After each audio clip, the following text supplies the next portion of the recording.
BFM Business, BFM Crypto, le club. Ils sont là, nos trois experts. Faustine Fleuret, bonjour Faustine. Bonjour Guillaume. La présidente de l'ADAN, Valentin Demey pour Cryptos, bonjour Valentin. Bonjour Guillaume. Et Laurent Pignot pour Zone Bourse. Welcome Laurent, bonjour Laurent.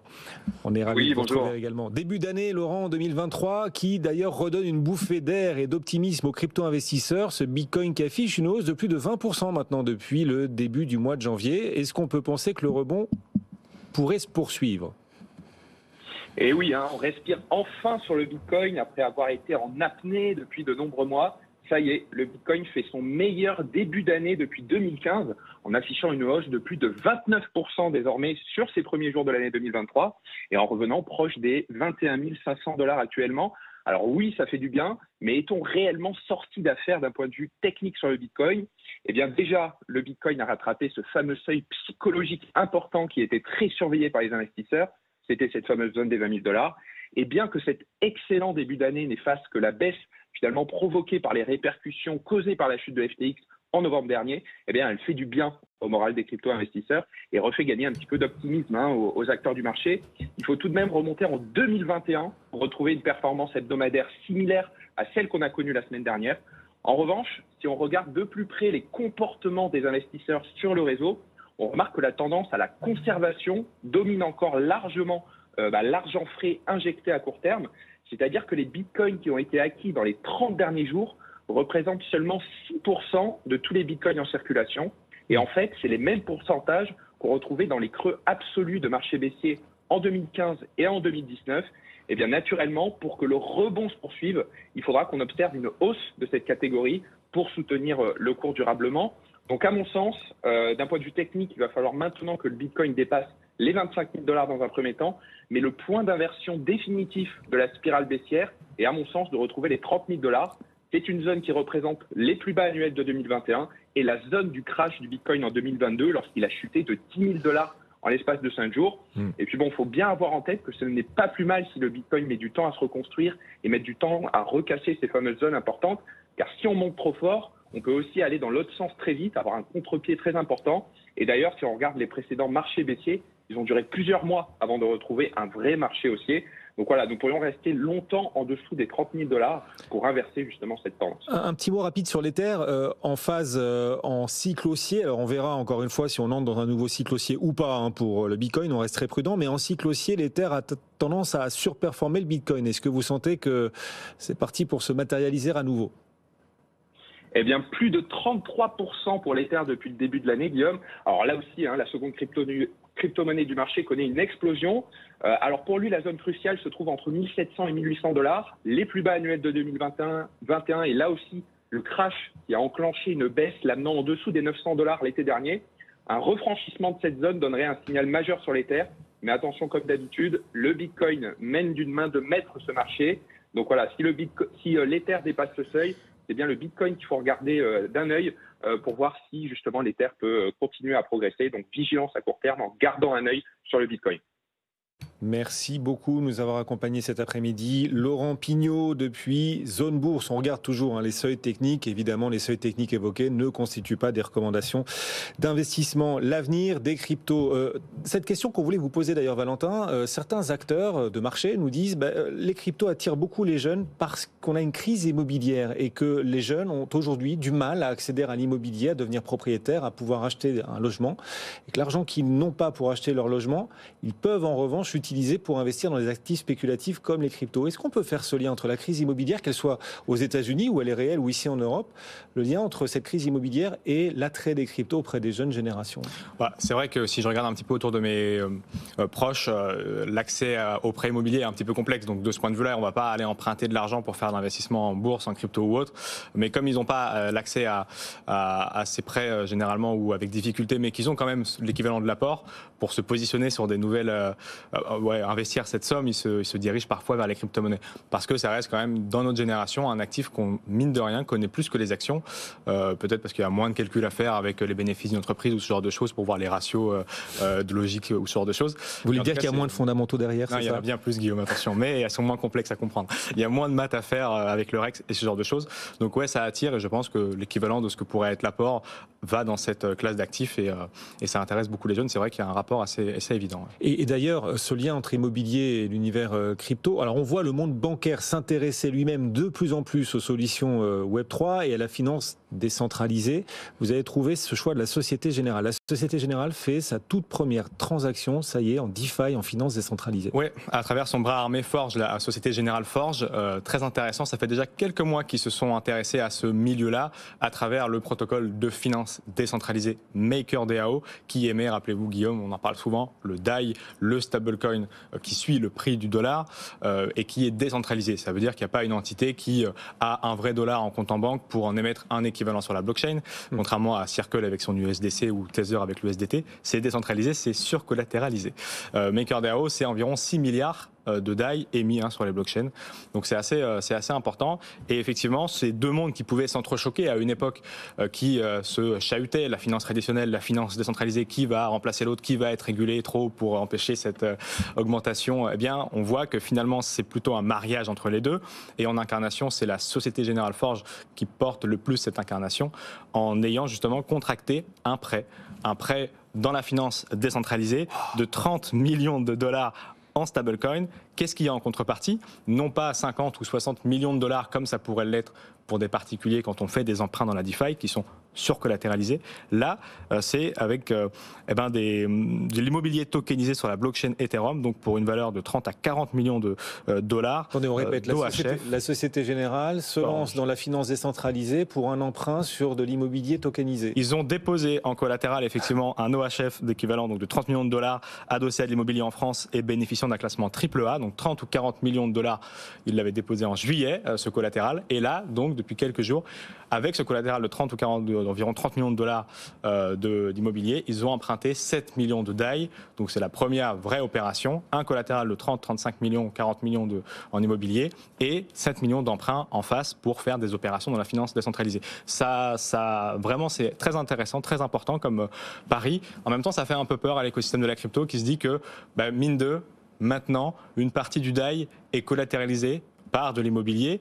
Et justement, on en parlait avec la crise actuelle ou la crainte de la crise actuelle. Eh bien, certains se disent ouais, mais c'est moins facile à vérifier le prix d'un immobilier par rapport à un actif crypto qui est surcollatéralisé. Je veux dire, un Bitcoin qui vaut 20 000, il descend à 10 000. On le voit très vite et très vite le prêt il est liquidé. L'immobilier, il faut manuellement aller vérifier le prix et manuellement se dire effectivement, la Société Générale a mis 30 millions en collatéral Forge et a emprunté 7. Il faut vérifier que ça soit toujours supérieur à 7 millions. Donc il y a quand même une interrogation de la finance décentralisée sur ce choix. Mais bon, c'est quand même largement surcollatéralisé. C'est très observé. C'est on-chain, donc c'est visible dans la blockchain, toutes ces opérations. Et donc c'est quand même un bon pas de voir ces deux mondes qui vont chercher le meilleur, le respectif pour créer un monde nouveau. Bon, on parlera réglementation dans un instant, mais vous êtes contente, Faustine, là-dedans, l'association pour le développement des actifs numériques, une banque, le monde traditionnel bancaire s'intéresse de plus en plus à la DeFi. Ou vous vous dites que le verre est en train d'entrer dans le fruit, au contraire? Non, il faut que l'ensemble des acteurs économiques, les nouveaux entrants, mais également les institutions bancaires financières et en réalité toutes les entreprises réalisent que la crypto, c'est pour eux et qu'il y a un potentiel pour leurs activités, y compris existantes, de se saisir de cette innovation. Donc c'est plutôt une bonne nouvelle. Pendant ce temps, on va suivre une décision attendue aux États-Unis. Le département de la justice annonce une décision à venir là en cette fin de journée sur l'univers crypto. On en sait un peu plus sur. Effectivement, on vient d'avoir cette information quelques minutes avant l'antenne. Alors on va voir ce qu'ils nous annoncent. En tout cas, effectivement, le département de la justice américaine parlera à 18h d'une action sur la crypto, d'une action de la réglementation sur la crypto. On n'en sait pas trop. Juste ce qu'on sait, c'est que quand on regarde le calendrier, il y a Davos qui est en cours ou qui se termine. Ça a été un grand sujet de discussion. Les appels répétitifs à la réglementation, on a l'impression que cet écosystème n'est pas du tout réglementé, alors qu'en fait, ça fait des années que la réglementation est là et qu'elle se met en place. Donc, c'est des vœux un peu pieux. Ils sont déjà en train de se réaliser. On en parlera avec Faustine. Mais effectivement, on a vu cette annonce-là qui fait le tour des réseaux. Le département de la justice américaine veut se prononcer à 18h. Qu'est-ce qui nous attend? On ne sait pas trop. On va suivre tout ça. Faustine, en France, ça y est, on est en avance là dans la réglementation ici en Europe. Alors, vous alertez à nouveau, c'est votre métier aussi d'alerter sur l'avenir des PSAN. On entend dire que finalement, accélérer l'agrément en France des acteurs n'est pas un sujet majeur, car cela ne concernerait finalement que les nouveaux entrants, les PSAN, les sociétés enregistrées PSAN actuellement ne seraient pas concernées, donc elles n'ont pas de souci à se faire. Alors, je vois 4 bonnes raisons quand même d'expliquer pourquoi il faut absolument qu'on alerte sur cette mesure. D'une part, peut-être que ça concerne des PSAN non enregistrés, une petite population et des acteurs qui n'existent pas encore. Mais en réalité, c'est le message négatif vis-à-vis de l'ensemble de l'innovation en France qu'il faut entendre ici et qui peut refléter un manque de compréhension de quel est l'état de ces innovations et qui l'apporte en France. En premier lieu, des startups et de nouveaux entrants et les opportunités que l'on va perdre en ne permettant pas le développement de ces entreprises en termes d'emplois qu'on ne crée pas, de talents qu'on perd et de garantie de notre souveraineté que l'on n'assume pas. Cette mesure, donc accélérer la réglementation en France alors qu'on attend la réglementation européenne, qu'elle existe et qu'elle se met en place, c'est une mesure qui va empêcher le développement d'entreprises. C'est pas une mesure pour protéger l'investisseur. Donc le message vis-à-vis de l'innovation pourra aussi en protéger général, l'investisseur. Toutes les entreprises proposent pas des trucs super pour l'investisseur. Je reviendrai parce que la mesure en elle-même est contre-productive et pas réellement efficace, mais on a des propositions alternatives qui justement viseraient à cet objectif. Mais voilà, le premier message, il est négatif pour l'innovation générale, de manière générale, en France. Également, c'est la deuxième raison que je vois, on a déjà des retours d'acteurs étrangers qui regardaient la France pour s'installer, pour se développer à l'Europe en vue justement de cette harmonisation réglementaire européenne, que cette insécurité juridique effraie et qui sont déjà en train de repenser leurs plans. Donc ça met à mal notre attractivité vis-à-vis de ces acteurs étrangers. Également, troisième bonne raison, les débats ne sont pas terminés, donc on n'est pas garanti que finalement seuls ces PSAN non enregistrés puissent être concernés. Hier, par exemple, il y a eu un amendement qui a été modifié de justesse qu'on a pu rectifier, mais qui finalement englobait aussi les PSAN en cours d'enregistrement. Donc les débats ne sont pas terminés, il faut faire attention et rester vigilant. Et enfin, la dernière bonne raison, c'est qu'on peut créer un précédent et ouvrir la boîte de Pandore. Si on veut accélérer la réglementation MiCA en France, après on accélérerait un autre texte. Si on n'implique pas les PSAN enregistrés aujourd'hui, on pourrait très bien le faire après. Donc ma conclusion, c'est un message négatif vis-à-vis de tout l'écosystème crypto qui doit rester uni pour comprendre qu'il faut réaffirmer les opportunités d'avoir une industrie forte et compétitive en France. Donc vous voteriez, si vous pouviez voter, contre cet amendement Moret qui souhaite accélérer l'agrément PSAN pour ceux qui ne sont pas aujourd'hui enregistrés PSAN. On est d'accord. Tout à fait. Mais ceux qui sont enregistrés et qui disent aussi, mon Dieu, ça va nous faire du mal, au contraire, ça va renforcer leur position puisqu'il y aura moins de nouveaux entrants et que pour eux, le calendrier ne changera pas, Faustine. Alors si les débats restent en l'état, bien sûr, mais ensuite, on le voit, la compétitivité de la France, elle va être garantie par bien sûr les acteurs d'aujourd'hui, mais aussi les acteurs de demain. Encore une fois, quelle est derrière la raison de cette mesure ? C'est renforcer la réglementation pour la protection de l'investisseur parce qu'il y a eu FTX. Donc bien sûr, le secteur comprend en soi et on a toujours accompagné les efforts réglementaires pour construire une réglementation qui favoriserait l'adoption des cryptos, mais cette mesure d'accélération du calendrier, elle n'est pas favorable. Nous proposons des alternatives qui seraient, elles, beaucoup plus pragmatiques pour justement, puisque c'est la crainte, essayer d'amener plus vite les acteurs français vers la réglementation européenne sur des volets très spécifiques. On pourrait même imaginer que les acteurs commencent désormais à donner des garanties pour se mettre en conformité avec la réglementation. Peut-être un plan de transition vers MiCA pourrait peut-être déjà travailler là-dessus. Voilà, on a des solutions alternatives qui nous paraissent beaucoup plus pragmatiques, qui viseraient des éléments qui aujourd'hui sont accessibles pour les acteurs, alors que ce calendrier, si on l'accélérait de façon globale, on l'a déjà dit plusieurs fois, il y a un certain nombre d'obstacles qui ne permettraient pas pour les nouveaux entrants en particulier de pouvoir l'obtenir. Donc il faut qu'on reste absolument pragmatique. Oui, et c'est vrai de ce point de vue embêtant pour l'attractivité de la France, pour les nouvelles entreprises, celles qui parviennent le plus à innover, celles qui ont besoin d'un cadre réglementaire relativement stable et d'une visibilité. Mais les acteurs aujourd'hui en place, ceux qui ont l'enregistrement, eux ne seraient pas impactés, mais ils souffriraient de voir peut-être moins d'acteurs sur ce marché français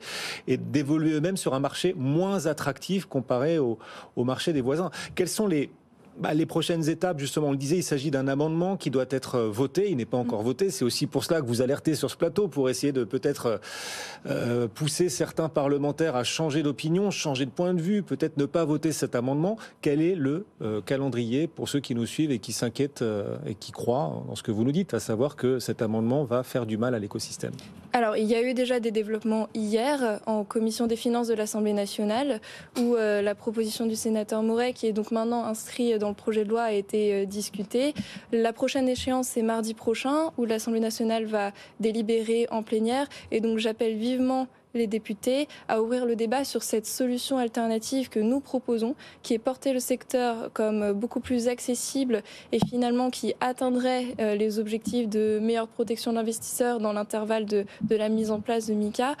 Il faut absolument que cette solution soit discutée. Le secteur fait un pas vers les régulateurs français en proposant cette solution, parce qu'encore une fois, c'est une réaction à FTX. Or, les PSAN français ne sont absolument pas responsables. C'est ça. Et même si cet amendement avait été voté il y a 1 an, ça n'aurait pas empêché l'affaire FTX et le crash pour les investisseurs qui avaient fait confiance à FTX. Absolument pas. Donc, en soi, les acteurs français font ce pas alors qu'ils ne sont pas responsables et qu'ils sont relativement pris comme des boucs émissaires. Donc maintenant, c'est aux parlementaires de faire un pas vers le secteur pour comprendre pourquoi ce n'est pas la bonne solution et qu'il existe des alternatives beaucoup plus efficaces. Mais les parlementaires risquent d'avoir besoin d'un symbole. C'est peut-être ça aussi le problème. À vouloir protéger les investisseurs, et c'est très bien, il risque aussi de faire du mal à un écosystème. Difficile de trouver la ligne de crête. Le gouvernement lui-même s'oppose toujours à cet amendement d'ailleurs, Valentin. Oui, tout à fait. On a eu l'occasion d'échanger il y a quelques jours avec le ministre Jean-Noël Barrot, encore une fois à ce sujet. Il faut quand même rappeler, et c'est important de le faire, et c'est important d'avoir ce soutien-là, qu'à travers la voix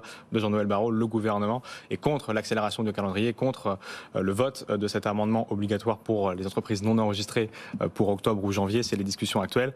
On a pu échanger avec lui dans le cadre de notre journal papier qui sort aujourd'hui. Et à la question du coup de cette inquiétude sur cet amendement, il nous rappelle que c'est pour l'instant le Sénat qui a fait cette demande, qu'il a été discuté hier en commission, que le gouvernement est contre, que la navette va se poursuivre entre les deux parties, Sénat et effectivement l'Assemblée nationale, pour trouver un compromis entre fameux l'eau et le feu, la sécurité du consommateur, l'innovation. Et puis, évidemment, tout au long de l'échange, il nous rappelle la volonté européenne pour faire de la France et de l'Europe déjà, la France, dans le cadre de l'Europe, le hub crypto. C'était la promesse de Jean-Noël Barrot et de Bruno Le Maire. Et donc, il nous explique comment mettre tout en place, ces petites choses pour que la France continue de briller sans tuer ses innovations. Donc, à voir, effectivement, si mardi prochain, le gouvernement est effectivement entendu par sa majorité. Et si je peux rebondir, il y a tout à fait les moyens de faire un exemple s'il le faut, puisqu'on remonte depuis très longtemps la concurrence déloyale qu'il existe entre les PSAN enregistrés et les PSAN non enregistrés qui adressent quand même le marché français. Donc on a toutes les cartes en main dès aujourd'hui par rapport à ces entreprises qui ne respectent pas notre réglementation en place. On a toutes les cartes en main si on voulait faire un exemple. Et c'est bien le problème, c'est qu'on n'en a pas fait. Voilà, ces enjeux autour de la réglementation toujours, et cet amendement Moret qui vise à accélérer le calendrier de l'agrément PSAN en France pour ceux qui ne sont pas aujourd'hui enregistrés. Votre point de vue là-dedans, qui nous accompagne régulièrement sur ce rendez-vous du club BFM Crypto. Et à l'instant, Valentin Demey qui nous parlait d'un journal papier Cryptost. Pas ça, pas vous. Pas maintenant, pas après tout ce que vous avez fait. Un journal papier, vous, Valentin papier, vous imaginez, on fait un pas vers vous, là. 24 ans, il lance un journal papier, il croit réinventer le monde. Et pourtant, effectivement, c'est le pari qu'on a fait. Ça fait 5 ans, effectivement, que Cryptost fait l'actualité sur Internet. On a accompagné plus de 15 millions de lecteurs, effectivement, l'année dernière. Non, chapeau, on s'est amusé, effectivement, à lancer un journal papier. Chapeau, c'est beau. C'est plus de votre génération, Guillaume, ça vous en avez lu certains. Effectivement, mais vous avez vu, on a mis un petit seau de cire ici pour les certifier. Ça me rappelle le côté mon enfance. Qu'on a souhaité faire, effectivement, un petit journal papier lié à un NFT quand même. On s'est amusé à faire découper cette une en 400 NFT pour donner la parole un peu aux lecteurs, pour qu'ils puissent prendre part à la rédaction décentralisée du journal de Cryptost. Pour la prochaine édition, ils pourront donc, avec leur NFT, participer à la ligne éditoriale de ce journal. Mais tout est sur Cryptost, s'ils veulent aller faire un petit tour pour ce journal qui sort ce soir, ce qui fait un petit retour sur l'année 2022, les enjeux de l'année prochaine, avec justement un échange complet avec le ministre Jean-Noël Barrot sur sa stratégie pour le gouvernement et les cryptos. Ça promeut la dématérialisation, le Web3, et ça nous sort un journal papier. Vous avez en face de vous la présidente de l'association de démocratisation des actifs numériques, vous le voyez. Scandaleux. C'est un peu doux. On a pris le pari.